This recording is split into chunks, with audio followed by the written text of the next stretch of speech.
న్యూస్కి స్వాగతం. ముందుగా ముఖ్యాంశాలు. జనగణ కరపత్రాలను ఆవిష్కరించిన చీఫ్ విప్ జీవి.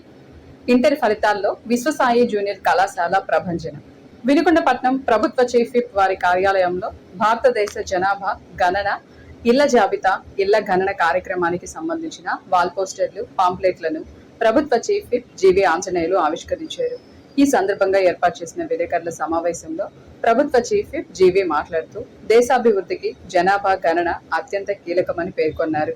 ప్రజలు తమ ఇళ్ల స్థితిగతులు, వసతులు, ఇతర కుటుంబ వివరాలను ఎటువంటి భయం లేకుండా గణన అధికారులకు ఖచ్చితంగా తెలియజేయాలని కోరారు.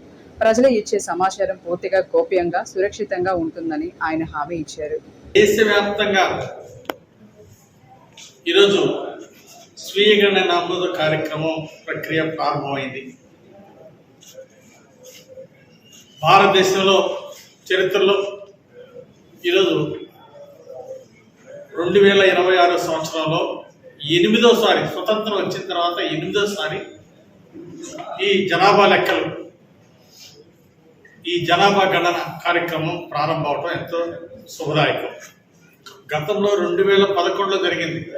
మళ్ళీ 15 సంవత్సరాల తర్వాత ఈరోజు ప్రధానమంత్రి మోడీ గారి నాయకత్వంలో ఈరోజు కంప్యూటర్ సిస్టమ్ ద్వారా ఈ స్వీయ గణన నమోదు చేయడం ఈరోజు ఒక మంచి ప్రక్రియ.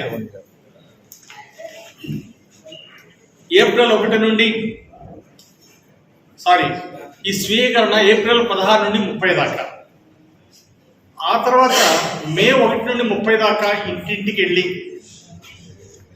మరి ఇంటింటికి ఎన్యూమరేషన్ చేయడం జరుగుతుంది. మరి మే 1 నుండి 30 దాకా ఇంటింటికి వెళ్ళి ఎన్యూమరేషన్ జరుగుతుంది. ఈలోపు స్వీయ గణన ఎవరికి వాళ్ళు స్వచ్ఛందంగా కూడా మరి ఈ స్వీయ గణన కార్యక్రమంలో పాల్గొనడానికి ఈరోజు కేంద్ర ప్రభుత్వం ఒక అవకాశం కల్పించింది. వెబ్సైట్ ద్వారా మనకున్నటువంటి ఆధార్ కార్డు లేదా ఏదైనా ఒక ఐడి ద్వారా మరి పోర్టల్లోకి ఎంటర్ అయ్యి దాని ద్వారా వెబ్సైట్ ద్వారా మన వివరాలన్నీ నమోదు చేసుకోవడానికి ఒక అవకాశం ఉంది. దాంతోపాటు ఒక క్యూఆర్ కోడ్, ఆ క్యూఆర్ కోడ్ ఇచ్చారు. ఆ క్యూఆర్ కోడ్ ద్వారా మన వెబ్సైట్ ఓపెన్ చేసుకోవచ్చు. ఆ వెబ్సైట్లో మన వివరాలన్నీ కూడా దానిలో నమోదు చేసుకునేటువంటి అవకాశం వచ్చింది. ఈరోజు ఈ వివరాలన్నీ కూడా ఈరోజు కేంద్ర ప్రభుత్వం అడిగాయి. ఈ గణాంక వివరాలు ఇవ్వడం వలన దేశానికి ఎంతో ప్రయోజనం ఉంది, ప్రజలకు ఎంతో మేలు జరగబోతా ఉంది. ఈరోజు వికసిత్ భారత్ సాధించడానికి ఈ గణాంకాలు ఎంతగానో ఉపయోగపడతాయి. అదేవిధంగా మన రాష్ట్రంలో స్వర్ణాంధ్ర సాధన, మన విజన్ 2047 సాధించడానికి వికసిత్ భారత్ ప్రధానమంత్రి గారు ఆశించిన విధంగా వికసిత్ భారత్ సాధించడానికి ఈ గణాంకాలు ఎంతగానో ఉపయోగపడబోతున్నాయి. అదేవిధంగా మన ముఖ్యమంత్రి చంద్రబాబు గారు ఆశయ సాధన ప్రకారం మన విజన్ 2047 సాధించుకోవడానికి స్వర్ణాంధ్ర సాధనకు ఈ గణాంకాలు ఎంతో ఉపయోగపడతాయి. అందుకే ఈరోజు ఈ కార్యక్రమంలో మరి ముఖ్యమంత్రి చంద్రబాబు గారు, ప్రధానమంత్రి మోడీ గారు, పెద్ద వాళ్ళందరూ కూడా ఈ కార్యక్రమంలో పాల్గొనడం ఎంతో సంతోషం. ఈ రోజు నుండి 30వ తేదీ వరకు స్వీయ గణన కార్యక్రమాన్ని ప్రభుత్వం ద్వారా ప్రారంభించడం జరిగింది. ఈ కార్యక్రమంలో ఈ నియోజకవర్గానికి సంబంధించి మన ప్రభుత్వ చీఫ్ జీవి ఆంజనేయులు గారు మొట్టమొదటిగా ఈ కార్యక్రమంలో పాల్గొన్నారు. వారితో పాటు మేమందరం కూడా ఈ కార్యక్రమంలో పాల్గొనడం అనేది మా బాధ్యతగా గుర్తిస్తున్నాం. అదేవిధంగా ప్రజలందరూ కూడా ఈ స్వీయ గణన కార్యక్రమంలో పాల్గొని స్వచ్ఛందంగా మీ వివరాలు ఇవ్వండి. ఆ తర్వాత మే 1 నుంచి 30 వరకు జరిగేటటువంటి అధికారులు ఎన్యూమరేషన్ మళ్ళీ ఇలా భద్రపడతారు. అందరూ కూడా స్వచ్ఛందంగా ఇచ్చినట్లయితే మన ప్రభుత్వంలో భాగస్వాములు ఎమ్మెల్యే గారు చెప్పినట్లు అన్ని కార్యక్రమాలు కూడా మనకు అందుతాయి. వాటితో పాటు అసలు మన ఐడెంటిటీ, ఈ రాష్ట్రంలో మన పౌరులుగా ఉన్నామంటే అది ప్రభుత్వాన్ని తెలియజేసినట్లయితే అది మన బాధ్యతగా గుర్తించాలని ఈ సందర్భంగా తెలియజేస్తున్నాను. 2026 ఇంటర్ పరీక్ష ఫలితాలలో విజయభేరి మోగించి అతి తక్కువ మంది విద్యార్థులతో అత్యుత్తమ మార్కులతో అత్యుత్తమ రిజల్ట్స్ సాధించిన ఏకైక విద్యా సంస్థ విశ్వసాయి జూనియర్ కళాశాల అని కళాశాల director doctor Edavalli Srinivasa Sharma, principal Edavalli Srivalli Pavani తెలియజేశారు.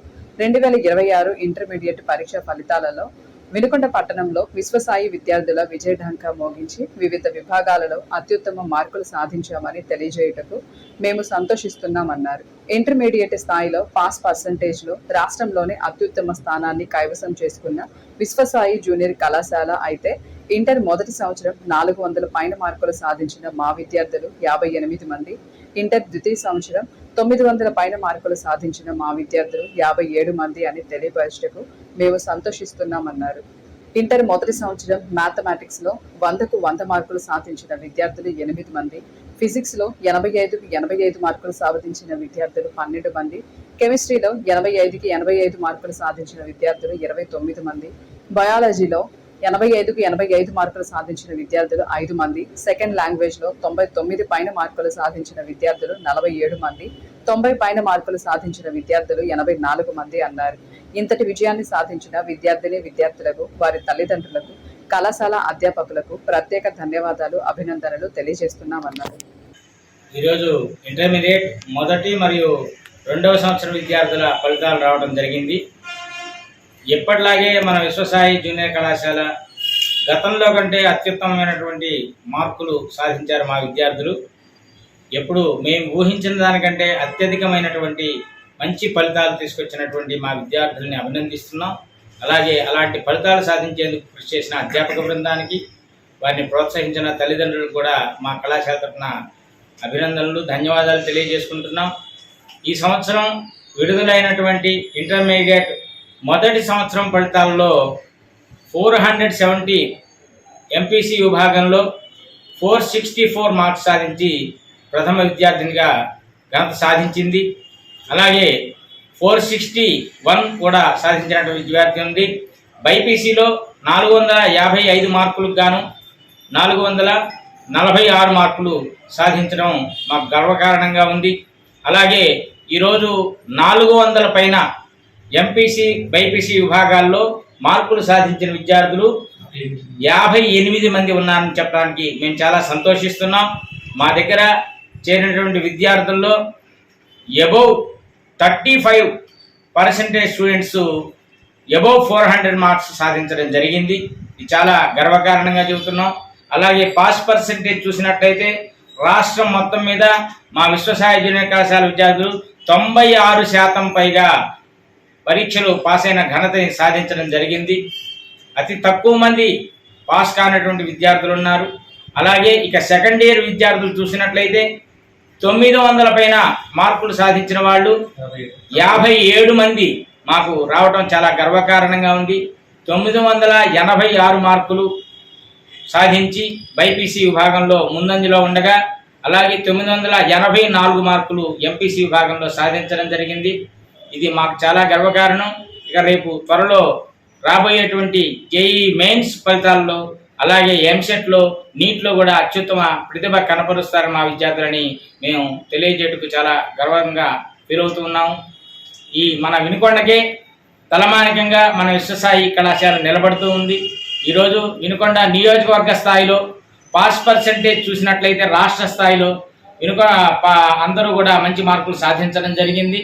ఇప్పుడు ఎంపీసీలో కానీ, బైపీసీలో కానీ, సిఈసీలో కానీ, ఎంఈసీలో కానీ మా విద్యార్థులు అత్యుత్తమ ప్రతిభ కనపరుస్తూ ఉన్నారని మరొక మారు తెలియజేసుకుంటూ, అగ్నిమాపక వారోత్సవాలలో 3వ రోజు సందర్భంగా వినుకొండ అగ్నిమాపక కేంద్ర సిబ్బంది వినుకొండ పట్టణంలోని కారంపూడి రోడ్డులో గల సీతారామ టవర్స్ అపార్ట్మెంట్ నందు నివసిస్తున్న మహిళలకు వంట గ్యాస్ వలన జరుగు అగ్ని ప్రమాదాల గురించి అవగాహన కల్పించారు. ప్రమాదాలు జరిగితే ఎలా ఆర్పాలి అనే డెమోను వివరించి వారి చేత స్వయంగా చేపించడం అయింది. ఈ కార్యక్రమంలో ముఖ్యంగా వేసవి కాలంలో అపార్ట్మెంట్స్ లో సంభవించే ఎలక్ట్రికల్ ఫైర్స్, అగ్ని ప్రమాదాలను ఏ విధంగా నివారించాలి అని సూచనలను అగ్నిమాపక కేంద్ర అధికారి బి నాగేశ్వరరావు వివరంగా వివరించారు. వినుకొండ పురపాలక సంఘం, విశ్వ హిందూ పరిషత్, శ్రీ పట్టాభిరామస్వామి దేవాలయ కమిటీ ఆధ్వర్యంలో steel bank, national green tribunal అమలు చేస్తున్న పట్టాభిరామస్వామి దేవాలయ కమిటీ ప్లాస్టిక్ నిర్మూలనలో భాగంగా స్టీల్ బ్యాంకును ఏర్పాటు చేయడం అభినందనీయమని మున్సిపల్ కమిషనర్ శ్రీ కోడూరి శివరాం ప్రసాద్ పేర్కొన్నారు. పర్యావరణ పరిరక్షణలో ముందడుగు వేసిన ఆలయ నిర్వాహకులను కమిషనర్ శాలువాలు, మెమోంటోలతో ఘనంగా సత్కరించారు. అక్కడ ఏ రకమైన ప్లాస్టిక్ గ్లాసు వాడకుండా సుమారు 5,000 మందికి భోజనాలు కూడా ఏర్పాటు చేసి ఈ ఏర్పాటు చేసిన భాగంగా కూడా ప్లాస్టిక్ బ్యాగ్స్ నిషేధించారు. ప్లాస్టిక్ పూర్తిగా నిషేధిస్తున్నారు. అదేవిధంగా విశ్వ హిందూ పరిషత్ వారు ఈ కొండ మీద గంగా సమేత రామలింగేశ్వర స్వామి దేవాలయం ఉంటుంది. తొలి ఏకాదశి రోజున అక్కడ చాలా పట్టణానికి సంబంధించిన ప్రత్యేకమైన పండుగ జరుగుతుంది. కొన్ని వేల మంది భక్తులు అక్కడ ప్రదేశం చాలక ఎన్ఎస్పి ప్రాజెక్ట్ నందు కూడా క్యూలైన్లు ఏర్పాటు చేసి అక్కడ కూడా భక్తుల సౌకర్యార్థం మంచినీరు వసతి కానీ, అదేవిధంగా కొండ మీద వారికి అందరికీ భోజనాలు ప్లస్ తాగునీరు వసతి ఏర్పాటు చేస్తారు. ప్రతి సంవత్సరం వీళ్ళు 1,60,000 ప్లాస్టిక్ గ్లాసులు వాడుతూ ఉండేవాళ్ళు. అలాంటిది వారికి వచ్చిన మంచి ఆలోచనతో ఇవన్నీ ఒక 25,000 నుంచి 30,000 రూపాయలు ఖర్చు పెట్టి ఈ స్టీల్ గ్లాసులు వాడటం. వీళ్ళు నెక్స్ట్ ఆలోచన ఏంటంటే ఇదే కాకుండా ఈ ప్లేట్లు కూడా మేము అవాయిడ్ చేస్తున్నాం. స్టీల్ కంచాలు, స్టీల్ ప్లేట్లే వాడతాం. పంపే దానికి కూడా దీనివల్ల పర్యావరణాన్ని కాపాడిన వాళ్ళు అవుతాం. గవర్నమెంట్ ఆదేశాలు, ఉత్తర్వులు కూడా అమలు చేస్తామని చాలా ఘనంగా చెబుతున్నారు.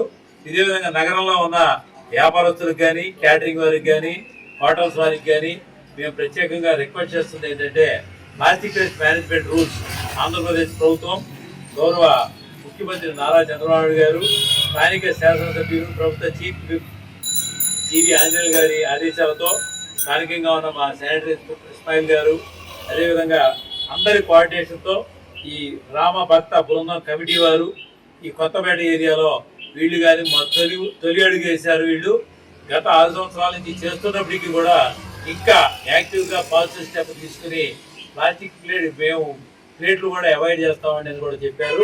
ఈ విధంగా హోటల్ యజమానులు, వ్యాపార సంస్థ యజమానులు అందరూ కూడా దీన్ని పాటించాలని, దీనితో ఇక్కడి నుంచి కూడా ప్లాస్టిక్ నిషేధంపై 120 మైక్రాన్స్ కన్నా తక్కువ ఉన్న ప్లాస్టిక్స్ అన్ని కూడా రెడ్యూస్ చేద్దాం, రీయూజ్ చేద్దాం, రీసైకిల్ చేద్దాం అనే నినాదంతో అందరికి కూడా నోటీసులు జారీ చేయడం జరిగింది. ఆ నోటీసులు అనుగుణంగా చాలా మంది కోఆపరేట్ చేస్తున్నారు. దీన్ని ఆధారంగా తీసుకుని కొన్ని ఊర్లలో అయితే ఈ బ్యాంక్ అనేది పెట్టారు. స్టీల్ ప్లేట్స్ అండ్ గ్లాసులు బ్యాంకు ఆ రకంగా చేసే ఆలోచన కూడా ఉందని చెప్తున్నారు. కాబట్టి వీరందరికీ పేరున ప్రత్యేక ధన్యవాదాలు తెలియజేస్తూ, ఇదే విధంగా మరొకసారి క్యాటరింగ్ వారికి, హోటల్స్ వారికి, యాజమాన్యానికి క్యారీ బ్యాగ్స్ అనేది పూర్తిగా నిషేధించాలని, ప్లాస్టిక్ నిషేధించాలని హృదయపూర్వకంగా మీడియా మిత్రుల ద్వారా కోరుకుంటున్నాను. ధన్యవాదాలు.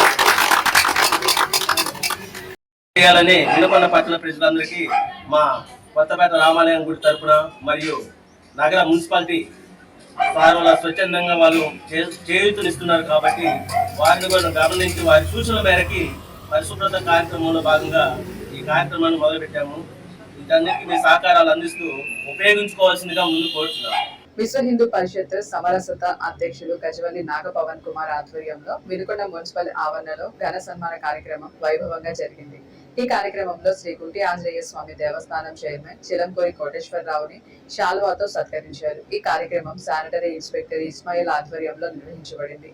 కోటేశ్వరరావు సమాజ సేవలో, దేవస్థానం అభివృద్ధిలో చేసిన సేవలను పలువురు కొనియాడారు. ఈ సందర్భంగా నిర్వహించిన సేవా కార్యక్రమంలో ప్రజలకు మజ్జిగ పంపిణీ చేశారు. మనిషిగా పుట్టిన మనం ఇతరులకు ఉపయోగపడితేనే మన జీవితానికి అసలు అర్థం ఉంటుందని, సేవ చేయడానికి పెద్దవాళ్ళం కావాల్సిన అవసరం లేదు, మనసు పెద్దగా ఉంటే చాలు అన్నారు. ఈ రోజు ఇక్కడ మజ్జిగ పంచుతున్న ఈ చేతులు రేపు సమాజాన్ని మార్చే శక్తిగా మారతాయని, ఈ కార్యక్రమాన్ని విజయవంతంగా నిర్వహించిన ప్రతి ఒక్కరికి హృదయపూర్వక కృతజ్ఞతలు. ఇలాంటి మంచి కార్యక్రమాలు ఇంకా ఎక్కువగా జరగాలని శ్రీ గుంటి ఆంజనేయ స్వామి దేవస్థానం చైర్మన్ చిలంకూరి కోటేశ్వరరావు తెలియజేశారు. అద్భుతమైన కార్యక్రమాన్ని రాష్ట్రంలో ఏ స్వచ్ఛంద సంస్థ కూడా ఏర్పాటు చేయడం అద్భుతమైన కార్యక్రమాన్ని పరిషత్ అండ్ పవన్ గారు వారి మిత్ర మండలి వారి ఆశ్రయంలో మజ్జిగ పంపిణీ కార్యక్రమం అనేది నిరంతరంగా 2వ సంవత్సరానికి జరుగుతుంది. ఇది ఏదో ఒక రోజు చేసి వెళ్ళిపోయే ప్రోగ్రాం కాదు. అదేవిధంగా డబ్బులు ఇచ్చి వెళ్ళిపోయే వాళ్ళు కూడా కాదు. డబ్బులు ఇచ్చితో పాటు కూడా ఏం జరుగుతూ ఉంది, మంచి క్వాలిటీ వస్తుందో లేదా అని దగ్గరుండి స్వయంగా వాళ్ళు ఎన్ని పనులున్నా కూడా ఇంత మిట్ట మధ్య 42 డిగ్రీల సెల్సియస్లో కూడాను అందరూ వచ్చి ఇవ్వడం అనేది మామూలు విషయం కాదు.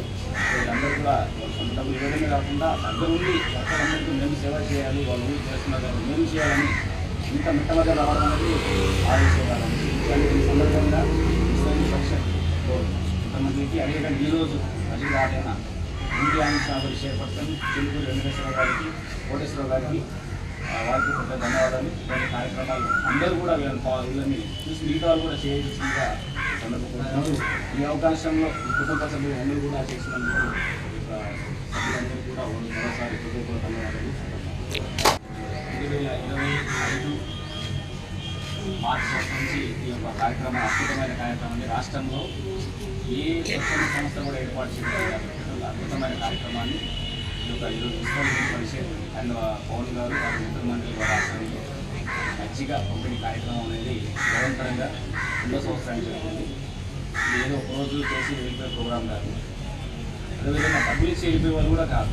డబ్బులు ఇచ్చితో పాటు కూడా ఏం జరుగుతూ ఉంది, మంచి క్వాలిటీ వస్తుందో లేదా అని దగ్గరుండి స్వయంగా వాళ్ళు ఎన్ని పనులున్నా కూడా ఇంత మిట్ట మధ్య 42 డిగ్రీల సెల్సియస్లో కూడాను అందరూ వచ్చి ఇవ్వడం అనేది మామూలు విషయం కాదు.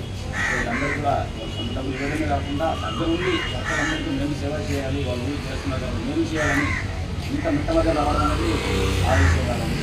ఈ సందర్భంగా ఇస్రాయల్ పరిషత్ ఇంతమందికి అదేవిధంగా ఈరోజు అజిత్ ఆటైన ఇండియా కాబట్టి చైర్పర్సన్ చెలుకూరు వెంకటేశ్వర గారికి, కోటేశ్వర గారికి వారికి పెద్ద ధన్యవాదాలు. ఇలాంటి కార్యక్రమాలు అందరూ కూడా వీళ్ళని చూసి మిగతా వాళ్ళు కూడా చేయాల్సిందిగా సందర్భంగా ఈ అవకాశంలో ఈ కుటుంబ సభ్యులు అందరూ కూడా చేసినందుకు సభ్యులందరూ కూడా మరోసారి హృదయపూర్వక ధన్యవాదాలు.